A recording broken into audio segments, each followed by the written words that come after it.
This morning, Russia and Turkey are trying to ease tensions after a Turkish jet shot down a Russian warplane.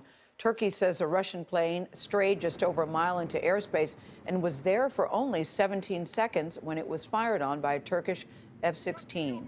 The Russian jet crashed in Syria, but Turkey's president says that some of the pieces fell inside Turkey. This morning, Russia says one pilot has been rescued and returned safely to base. Russia says the other was killed by ground fire. Holly Williams is in Istanbul with how the downed plane is now complicating the fight against ISIS. Holly, good morning. Good morning. We just heard from the Russian Foreign Minister, Sergei Lavrov, who said Russia will not wage war against Turkey, clearly trying to de-escalate this situation. A day after the Russian warplane was shot down, Russia says it's deploying its most advanced air defense system to Syria. Turkey says this radar map shows where the Russian aircraft briefly crossed over.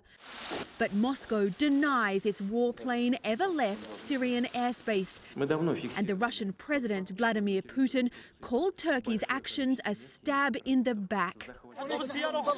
This video appears to show the body of the dead Russian pilot in the hands of Syrian rebel fighters. This morning, the Turkish President Recep Tayyip Erdogan said he doesn't want an escalation. But Turkey had already warned Moscow about violating its airspace and claims Russian planes did so twice in October.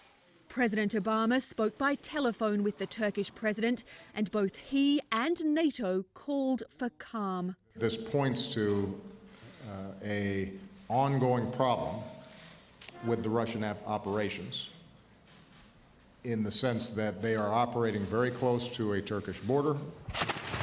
Russia and Turkey are on opposite sides of the Syrian civil war.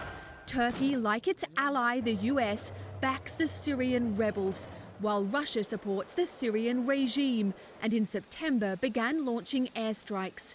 Moscow claimed to be targeting ISIS, but the US says it's also hit so-called moderate rebels in order to prop up the Syrian dictator Bashar al-Assad. This incident shows just how dangerous Syrian airspace has become, with the Syrian regime, the US and its allies, and now Russia all launching airstrikes. Charlie. Thanks, Holly.